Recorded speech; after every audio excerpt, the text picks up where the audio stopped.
Dear students, आओ पढ़ें social science YouTube channel में आप सबका स्वागत है। शुरू करने जा रहे हैं आज का हमारा चैप्टर नेशनलिज्म इन इंडिया।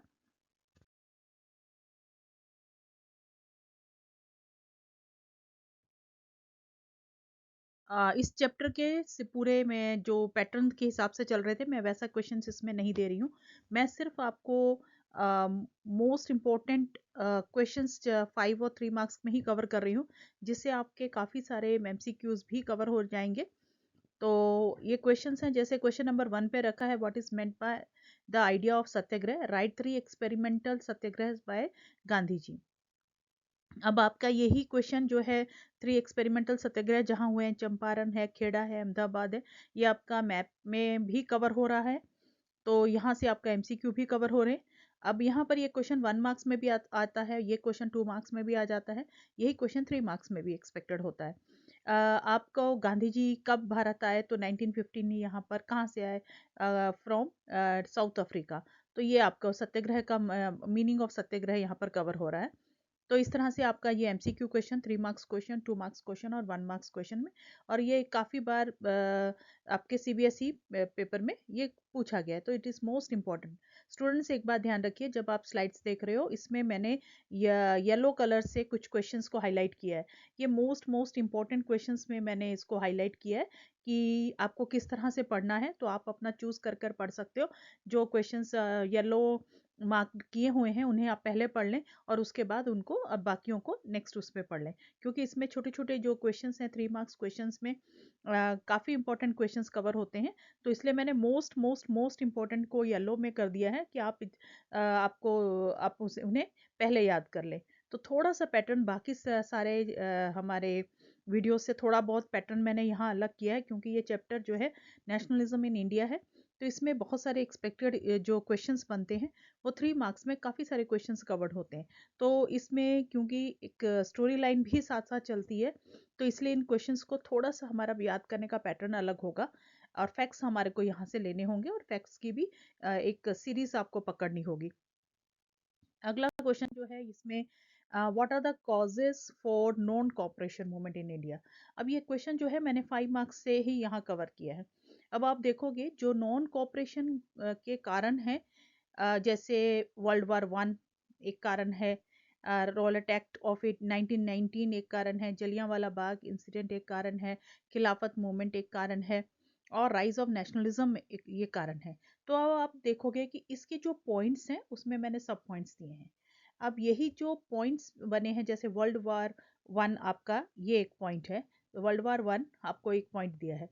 अब यही क्वेश्चन आपका अब ये पॉइंट जो है एक क्वेश्चन में कवर होता है। तो ये क्वेश्चन अगर 5 मार्क्स में आ जाता है, तो आपका वर्ल्ड वार से रिलेटेड जो भी क्वेश्चन रहता है, मैंने इस तरह से आपको देने की कोशिश की है कि वर्ल्ड वार 1 का इम्पैक्ट क्या रहा है इंडिया पर, तो ये आपका व्हाट वाज द इम्पैक्ट और अफेक्ट ऑफ वर्ल्ड वार, तो ये वो भी कवर कर रहा है। और ये जो अफेक्ट थे उसके कारण हमारा दैट इम्पैक्ट के कारण that has became the cause for the non cooperation movement, तो वो भी कवर हो रहा है। इसी तरह से वेरी सीबीएसई का बहुत फेवरेट क्वेश्चन है द रॉलेट एक्ट। इस रॉलेट एक्ट को मैंने आगे भी दोबारा दिया है, वो अलग तरह से पैटर्न दिया है यहाँ पर। इसको मैंने 3 तरह से आपको ये रॉलेट एक्ट को कवर करके यहाँ दिखाया है, ये समझाने के लिए कि ये अगर एक पॉइंट है, तो ये पॉइंट जो है 5 मार्क्स में भी कवर हो सकता है, 3 मार्क्स में भी कवर होता है, 2 मार्क्स में भी कवर होता है। तो आपको मैंने इन्हीं में से आपको कवर करना कैसे करना है वो मैंने यहाँ बताया है। इसी तरह से जलियांवाला बाग ये अलग से भी क्वेश्चन आ जाता है, यहाँ पर एक पॉइंट में कवर होता है, एक कारण बनता है नॉन कॉपरेशन मूवमेंट का, तो ये भी कवर हो रहा है। तो इन दोनों क्वेश्चंस को मैंने अलग से भी आपको बताया है कि किस तरह से इसको हम एक्सपेंड कर सकते हैं 3 मार्क्स के क्वेश्चन के लिए। अगर नहीं याद हो रहा है तो आपके ये इनके पॉइंट्स हो जाएंगे, और आपका एक अलग से क्वेश्चन भी तैयार हो जाएगा। इसके अगले पॉइंट देख लेते हैं, ये है खिलाफत मूवमेंट। तो यहाँ पर आप खिलाफत मूवमेंट के लिए भी आपको पॉइंट्स दे दिए, अगर ये क्वेश्चन किसी भी तरह से 3 मार्क्स या 2 मार्क्स में आता है, तो यहाँ भी आपके पास इनफ पॉइंट है। और एक पॉइंट 5वां है कि बिकॉज देश प्रेम की भावना जब वासियों में जागृत हो चुकी थी, इसलिए सभी एक मास एजिटेशन चाहते थे। So as a result the people join to participate in non cooperation movement. So rise of feeling of nationalism was also became the cause for non cooperation movement in India.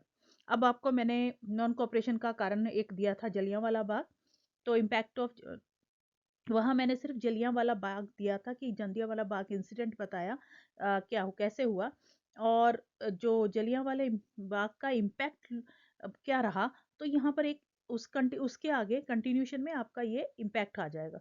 तो वहाँ से आपने जलियांवाला बाग को का explanation किया, और जैसे ही जलियांवाला कांड का आपने वहाँ पर एक्सप्लेन किया, तो उसका इम्पैक्ट लोगों पर क्या हुआ, तो ये अलग से एक कवर हो रहा, तो वो पॉइंट लिखकर साथ में ये पॉइंट लिख दीजिए, तो आपका ये क्वेश्चन कंप्लीटली आपका 5 मार्क्स का क्वेश्चन कवर हो जाएगा। अगर अकेला इम्पैक्ट पूछते हैं तो आप इतना ही लिखोगे। तो इस तरह से मैंने आपको पहले क्वेश्चन में से ही दूसरे पार्ट को याद करके एक नया क्वेश्चन बनवा दिया है। नेक्स्ट पर चलते हैं हम।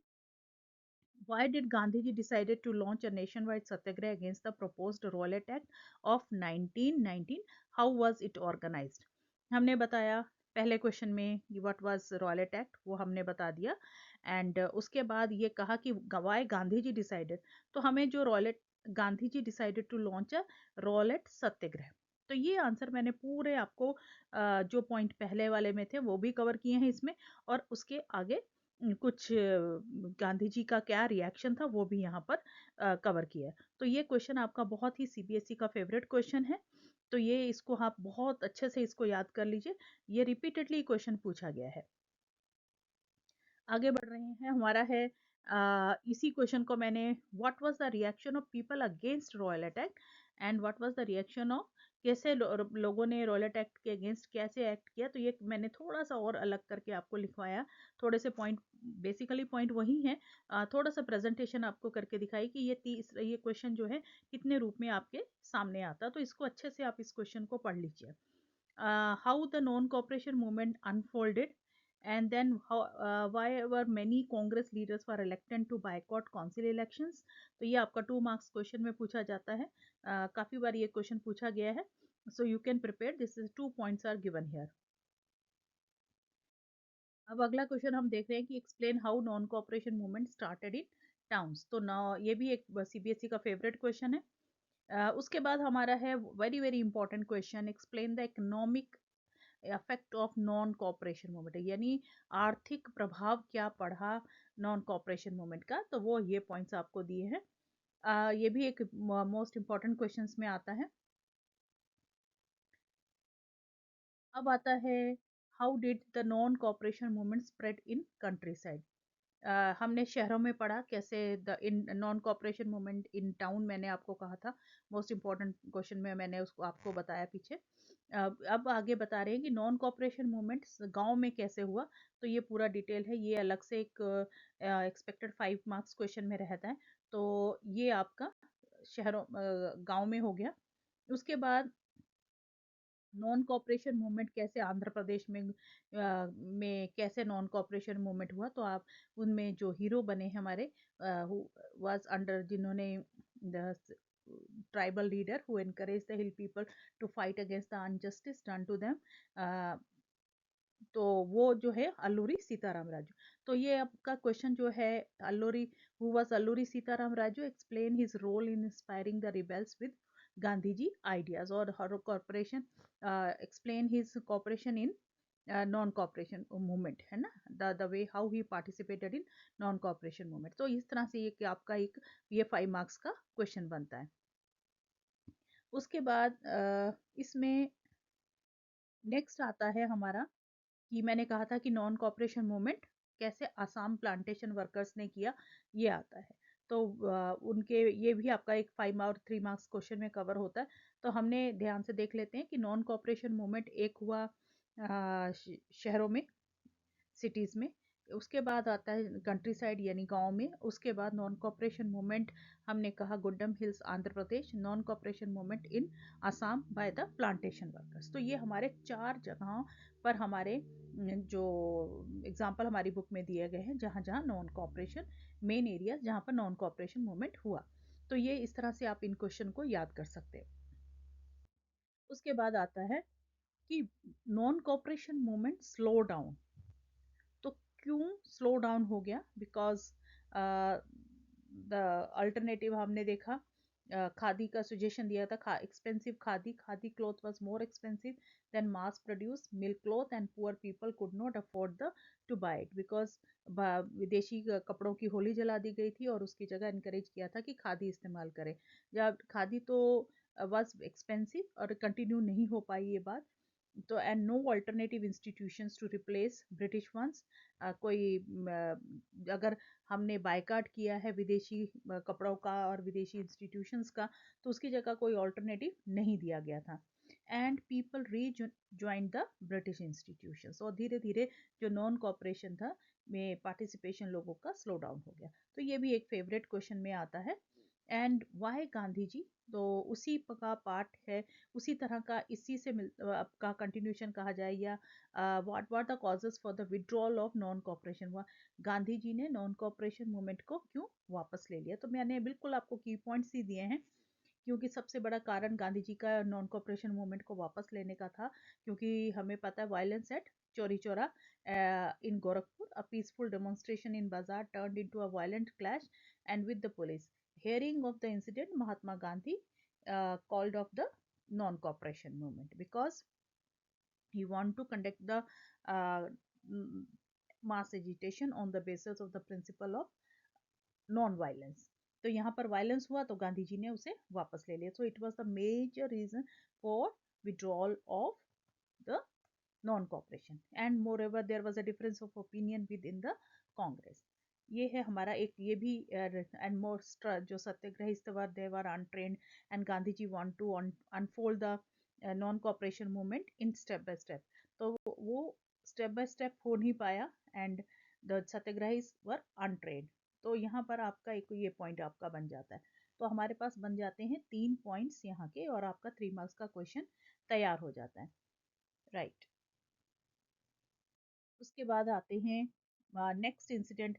हमें पता पूरे पाठ को अगर हम डिवाइड करें तो पहला इंसिडेंट हमारा पाठ को देख रहे हैं तो पहला सत्याग्रह, उसके बाद Gandhi ji has started non cooperation movement and another large scale movement was civil disobedience movement, जिसे हम सॉल्ट मार्च के नाम से, दांडी मार्च के नाम से भी जानते हैं। तो यहाँ पर आता है what are the causes for civil disobedience movement. आपको यह कॉजेज दे दिए गए हैं। कॉजेज भी आपको फिर से एक क्वेश्चन, आपका जो कॉजेज है, वन कॉज है तो वो अपने आप में एक 2 मार्क्स और 3 मार्क्स का क्वेश्चन बन जाता है। इसी तरह से मैंने सेकंड कॉज दिया है demand of Purna Swaraj, rejection of Gandhi ji 11 demands and economic causes, and the fifth one rise of nationalism.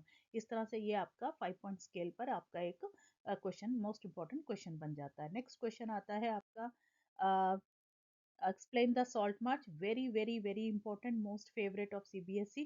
तो आपको ये पूरा क्वेश्चन सॉल्ट मार्च और दांडी मार्च या सिविल डिसोबीडियंस मूवमेंट कैसे कंडक्ट हुआ, सो this is the complete one.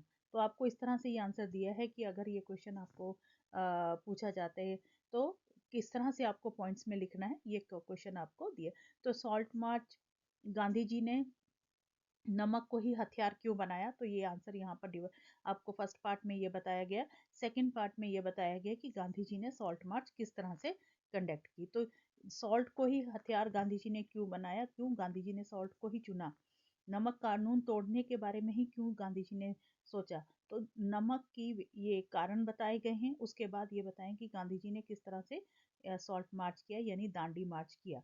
How Gandhi ji has started civil disobedience movement. So this is the question, this way it can be asked. तो ये हमारे पास इसी को, इतने ही पॉइंट्स में मैंने पूरे का पूरा आंसर आपका कवर। अगर आपके पास पूछते हैं, इस पार्ट को पूछा जाता है why salt has been taken as a powerful symbol to unite nation, तो ये पार्ट हो गया। उसी तरह एक्सप्लेन द सॉल्ट मार्च, तब ये हो गया। तो दोनों पार्ट में ये दोनों ही चीजें आपकी लिखी जाएंगी। तो ये आपका 3 मार्क्स 5 मार्क्स और के लिए ये आंसर आपका आप तैयार कर सकते हैं। उसके बाद आते हैं what are the limitations of the civil disobedience movement. And एक और हमारा हीरो क्वेश्चन है जो मैंने येलो से हाईलाइट किया आपको, what was the role of women in the civil disobedience movement. We know that the women are not participated in the non-cooperation movement, but they have participated in the civil disobedience movement. So we have to the question has been asked, what is the role of the woman in the civil disobedience movement. So the role of the woman has been given here. So it is given in a very small points में आपको दिया है, तो आप इस answer को 5 marks के लिए भी और 3 मार्क्स के लिए भी आप इस आंसर को लिख सकते हैं। उसके बाद आता है कि various classes and groups of Indian participated in civil disobedience. We know that many people participated in civil disobedience movement, and we know that women participated in the especially women participated in the civil disobedience movement and movement for different reasons. Choose any 4 classes though and explain their reason to participate in the movement. तो हमें पता rich peasant participated, even poor peasants participated, women participated in this, business class participated in this, industrial workers class participated. What was their intention? क्यों, किस reason से उन्होंने, because we know that the different people participated with their own aspirations in the civil disobedience movement. So we have to explain the what were their why they participated. तो यहाँ पर आपको ये बताया गया है कि रिच peasant पार्टिसिपेट किया, तो उन्होंने क्योंकि वो किस रीजन से पार्टिसिपेट किया, वुमेन ने किस रीजन से पार्टिसिपेट किया, बिजनेस क्लास ने क्यों किया. So this has been given to you. उसके बाद आते हैं, how did cultural process help in creating a sense of collective belongingness in India. किस तरह से देश प्रेम की भावना भारतवासियों में पैदा हुई, किस तरह से सेंस ऑफ बिलोंगिंगनेस भारतवासियों में आई. तो ये है आपके ये पॉइंट्स. तो आपका ये भी एक सीबीएसई का मोस्ट फेवरेट क्वेश्चन है. आप इसे भी बहुत अच्छे से तैयारी कर लीजिए और याद कर लीजिए, क्योंकि ये जितने भी मैंने आपको क्वेश्चन दिए हैं उसमें येलो से जो हाईलाइटेड है वो मोस्ट इम्पॉर्टेंट है. तो सब प्रायोरिटी में आप उसे याद कर लीजिए और अगर वो याद हो जाते हैं उसके बाद बाकी आप क्वेश्चन तैयार कर सकते हैं. और इसके साथ ही आपका ये हिस्ट्री का जो मोस्ट 2 इम्पॉर्टेंट लेसन थे मैंने आपको कवर कर दिए हैं. उसके बाद आपका नेक्स्ट लेसन लेकर आऊँगी. Thank you.